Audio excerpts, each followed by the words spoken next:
नागसेनगर बोरडोंगरा या ठिकाणी अनुसूचित जाती उपवर्गीकरण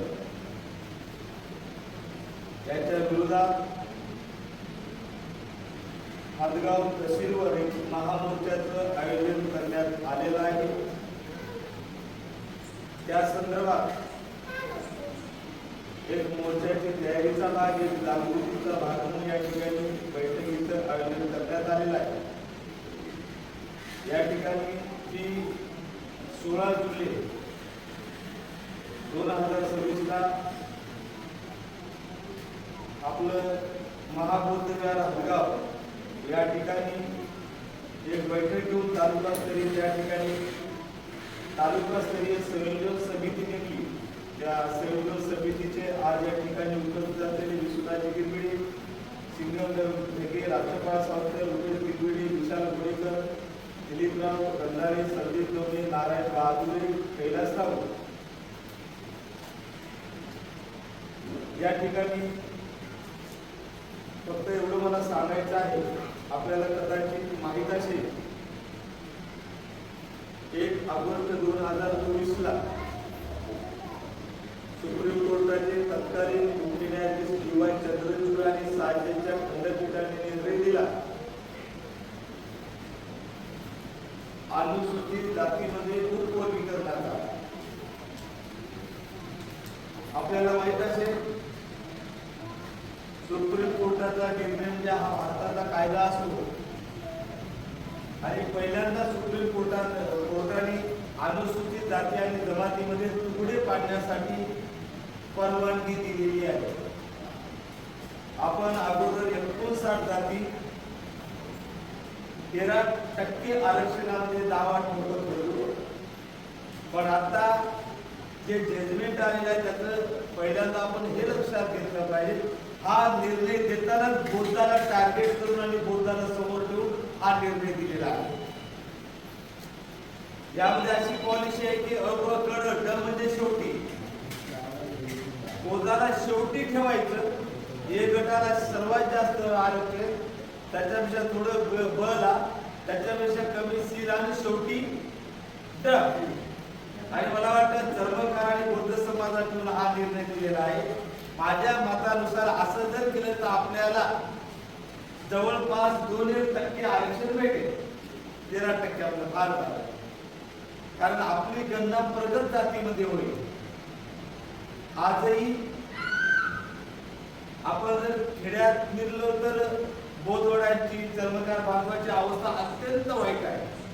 99% लोक राशन कार्डाचे गहू आणि तांदूळ खातात, परंतु ते गोबेल स्थिती ज्याला म्हणतो की खोटं वारंवार सांगायचं अशा पद्धतीनं बौद्धाने खाल्लं म्हणून कर्मकाराने खाल्लं म्हणून इतर 57 ते 58 जातीच्या नजरेमध्ये आपल्याला पाडण्याचं काम हे काही लोक करत आहेत, आपल्या सर्वांना माहित आहे। आणि म्हणून असं जर झालं, पहिलीच जे कार्य पहिल्याच मला वाटते 90 पासून जागा भरलेल्या नाही, आज डेटला 10,000 लोकांचा अनुशेषचा गॅप आहे। याच्यावर कोणी बोलत नाही। समाज कल्याणचा निधी दुसरीकडे वळविला जात आहे, याच्यावर कोणी बोलत नाही। पण काल परत आपल्याला माहित असेल 14 मे 2026 ला फडणवीसांनी एक निर्णय घेतला, मातंग समाज 2-4% मांडतोय, पण त्याला खुला प्रवर्ग असं म्हटलं जातं। त्यात 40% आज डेटला जागा आहे, 40%। त्यात आपल्यालाही जाता येतं, पण फडणवीस सरकारने 14 मे 2026 ला कुट्टी मारली आणि GR काढला आणि सांगितलं ज्याला आरक्षण मिळतं त्याला खुल्या प्रवर्गामध्ये दावा ठोकता येणार आणि तिथे एकदम 40%चं मैदान त्यांनी कंपाऊंड घातलेलं आहे। दुर्दैवाने हे लोक, त्याला बौद्ध समाजाची बिमारी झालेली आहे, हे लोक मात्र याच्या बाबतीत बरेच शब्द बोलायला तयार नाही।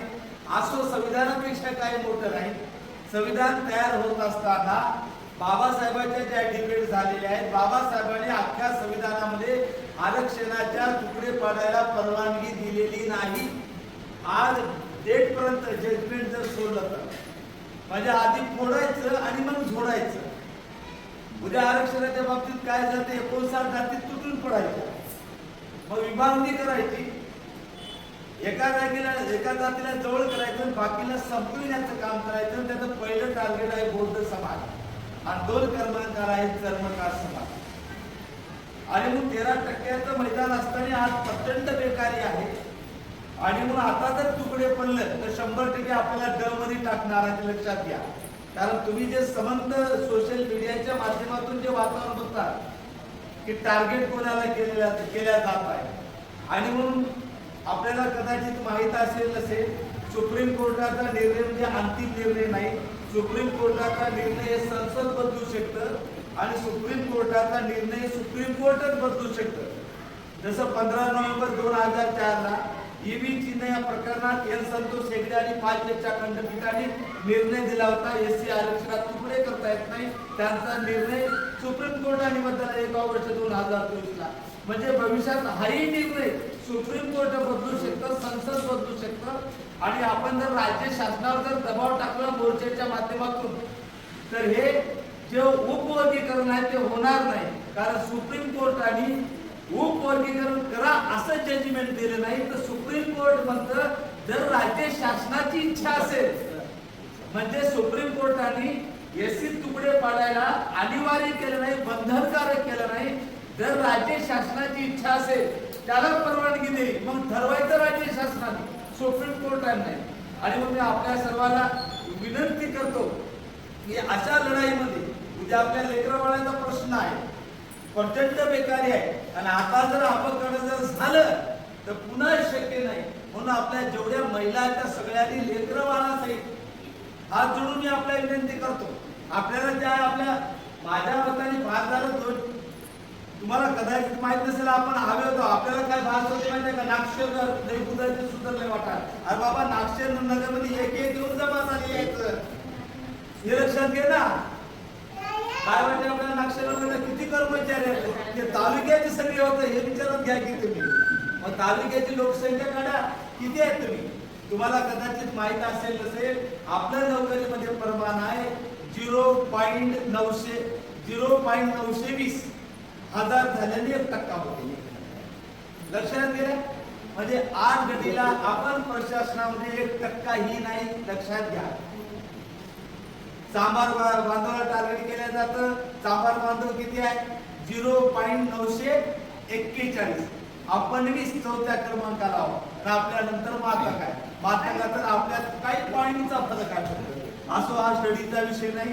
तुम्हाला मला एवढं सांगायचं होतं की आज आपण 1% नसताना बौद्धाला किती टार्गेट केलं जातं आणि आपल्याला ड मध्ये टाकून आपल्याला जीवनातून उद्ध्वस्त करण्याचा प्रयत्न चालू आहे. म्हणून आपल्या सर्वांना विनंती, नोकरीवाले असेल, बेकार असेल, रिकामा असेल, हमाल असेल, सगळे जे कोणी असेल त्यांनी घराला कुलूप लावून त्या दिवशी, कारण आरक्षण म्हणजे आपला श्वास आहे, ते काढून घेतले तर आपल्याला मारायची गरज नाही, हे लक्षात घ्या.